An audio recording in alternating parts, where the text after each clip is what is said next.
Well, the second round of the World Endurance Championship definitely didn't disappoint. We had mixed conditions, mixed strategies, and perhaps an unlikely name reclaiming their spot at the top. Let's take a look at the race results and the events that unfolded in this year's 6 Hours of Imola. In the Hypercar class, it was an unlikely but not uncommon victory for the number 7 Toyota Gazoo Racing GR010 over the number 6 Porsche Penske Motorsport 963. Rounding off the podium, we had the sister number 5 Porsche Penske 963, followed by the first of the Ferrari 499Ps, the number 50 in 4th place. In 5th place, we had the sister to the winning car, number 8 Toyota Gazoo Racing GR010, followed by a great finish for the BMW Team WRT M Hybrid V8 in 6th. In 7th place, we had the 51 Ferrari AF Corsa 499P, and then the Privateer Yellow 499P in 8th place. In 9th place, we had the first of the 2 Peugeot 9X8s. Rounding off the top 10 was the number 2 Cadillac V Series R. In 11th place, we had the number 38 Hertz Team Jota Porsche 963, with the 63 Iron Lynx Lamborghini rounding off the top 12. 13th place was the number 12 Hertz Team Jota 963 that was so strong at Qatar, getting a podium over at that race. 14th place was the number 94 Peugeot 9X8 with a race they're definitely going to want to forget.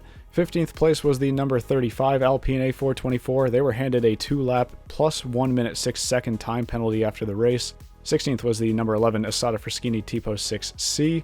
17th place was the sister Alpine A424. They also received a post-race penalty of 9 laps plus 24 seconds. 18th place was the 99 Proton Competition Porsche 963, which was not classified in the final results, and disqualified from the race was the number 15 BMW Team WRT M Hybrid V8.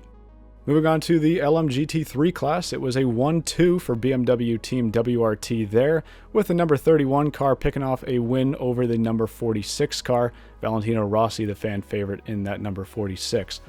Running off the podium in 3rd, we had the number 92 Manthey Pure Racing car that was on pole, followed by the 55 Vista AF Corsa Ferrari 296. The number 27 Heart of Racing Aston Martin rounded off the top 5, followed by the 95 United Autosports McLaren, then the 2 TF Sport Corvettes in 7th and 8th place. 9th place had the first of the 2 Ford Mustangs, the number 77 Proton Competition GT3, and rounding out the top 10 was the 777D Station Racing Aston Martin Vantage Evo. 11th place had the second of the 2 McLaren GT3s with the number 59 United Autosports car, and 12th place had the second of the Vista AF Corsa Ferraris. 13th place was the best of the 2 Iron Lynx Lamborghinis, and a pretty disappointing race for both of them. 14th place was the first of the 2 Lexuses, the number 78 getting to the line before the number 87 Akotis ASP Lexus GT3s. 16th place had a disappointing result for the sister Manthey Racing Porsche 911 car number 91. 17th place was the number 85 Iron Dames Lamborghini, had to retire early due to some damage on that car. They were not classified in the final results. And then finally, 18th place was the number 88 Proton Competition Ford Mustang GT3. They retired from the race. One of the key talking points from Qatar is they raced just under 10 hours with no safety car interruption. Well, if you want to follow Newton's third law, every action has an equal opposite reaction, and we didn't even make it to turn 2 without a safety car this time. A 5-car piled-up triggered by the Asada Fraschini getting into the back of the 36 Alpine all but ended the day for those 2, but also for the number 15 BMW, 91 Porsche, and 94 Peugeot, all of whom finished no higher than 15th in class. It was only the start of a tough race for the new Peugeot 9X8. They just didn't have the overall pace they had at Qatar, tied with a quick gearbox issue for the number 93 in the first half hour and more problems for the 94 later in the race. Neither car was a front runner all weekend. On the flip side, we saw some better performances from BMW and Lamborghini, especially BMW, with the 20 car battling the number 8 Toyota for a provisional podium with around an hour left in the race. In the end, the headline was another win for Toyota. Make no mistake though, this was an underdog victory for the number 7 team. If you take a look at the qualifying results or the first half of the race, they were pretty comfortably the 3rd fastest manufacturer on pure pace, behind both Ferrari and Porsche. People often talk about the strategic strength of Toyota, but it's so often paired with a race where they're the fastest car on track anyways, it's never really appreciated. So let's break down what ultimately became the race-winning call for them at Imola. With around 2.5 hours left in the race, raindrops were starting to fall in the 3rd sector of the track. Callum Ilott lost control of the number 12 Jota Porsche under braking at Ravazza 1, and around the same time the number 94 Peugeot had a tire come apart, spreading debris across the main straightaway. A virtual safety car was called to clean up the mess, and over the next 5 minutes, all 3 Ferraris and both Toyotas pit for new medium tires. The virtual safety car then turned into an actual safety car period, which stayed out until the race had just over an hour left. By that point, the entire hypercar field were on cold, slick tires on a track that was far from dry in the third sector. Some cars got caught out on the first lap of the restart, and over the next 2 laps, all but 4 cars in the hypercar class came in for wet tires. One of those cars that stayed out was the number 5 Porsche, and the others were all 3 AF Corsa Ferraris. The 5 car realized the slick tire holdout wouldn't work and pitted a couple laps later, but all 3 499Ps stayed out 8 minutes after the first cars stopped for new tires. That was a mistake that spelled the end for Ferrari. The 3 cars that restarted 2nd, 4th, and 8th were now 6th, 7th, and 8th, a full minute behind the leader. Now look, I know hindsight is always 20/20, but AF Corsa is the only team with 3 hypercars. Even if they brought in the non-factory number 83 car a lap after Toyota came in, they probably had an opportunity to fight for the win, or at least be on the podium.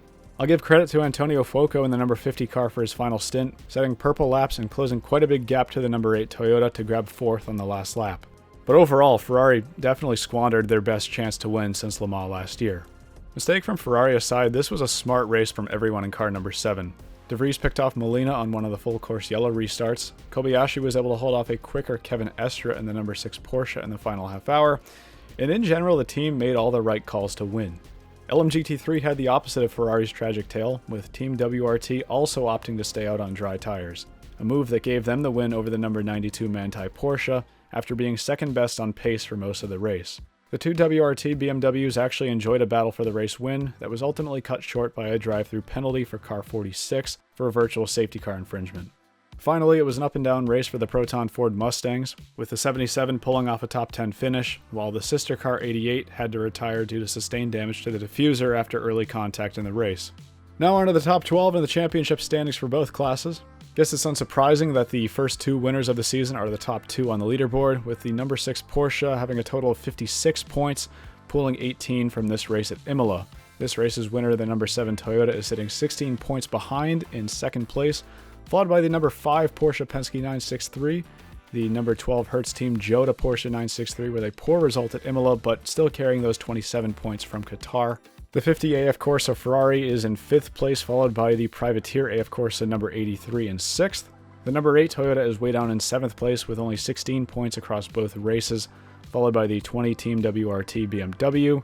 The first of the 2 Alpines is in 9th place, the number 35 car carrying over 9 points from Qatar, but bringing in 0 points at Imola.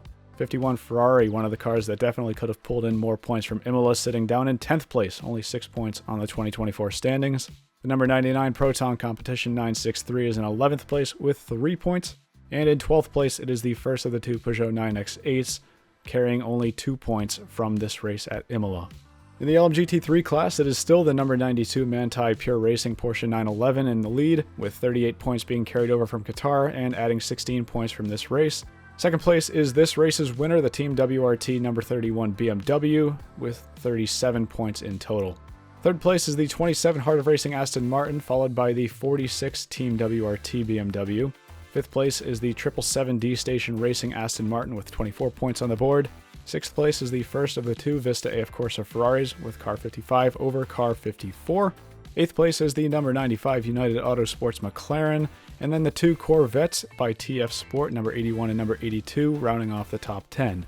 11th place is the 85 Iron Dames Lamborghini, no points from this race at Imola, but still carrying those 6 points from Qatar. And then the 88 Proton Competition Ford Mustang rounding off the top 12 with 3 points on the board. Now, after a race as good as that one, I think the first question for many people will be if Imola should remain as a permanent staple on the WEC calendar. I certainly wouldn't say no to more races here in the future, but definitely not at the expense of Monza. I think the rain certainly breathed new life into this race that otherwise was pretty difficult to pass at. I could say one thing, and that's if all conditions were mirrored and this race were held at Monza, I think we'd be talking about the number 6 Porsche as the winner of the race.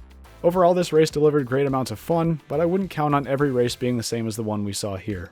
Alright, that'll cover it for this one. I'll be giving some more of my thoughts from this race with Off in the S's on this week's episode of the Rain Race Podcast, which you can check out live right here on Tuesdays at 8 p.m. US Eastern Time, and on podcast platforms everywhere right after. Let me know what you thought about Imola in the comments below, and I'd appreciate you liking this video and subscribing if you enjoy this format of race recap. Next up is Spa in less than 3 weeks' time, and then the big one at Le Mans in a little over a month and a half. Hope to catch you all there.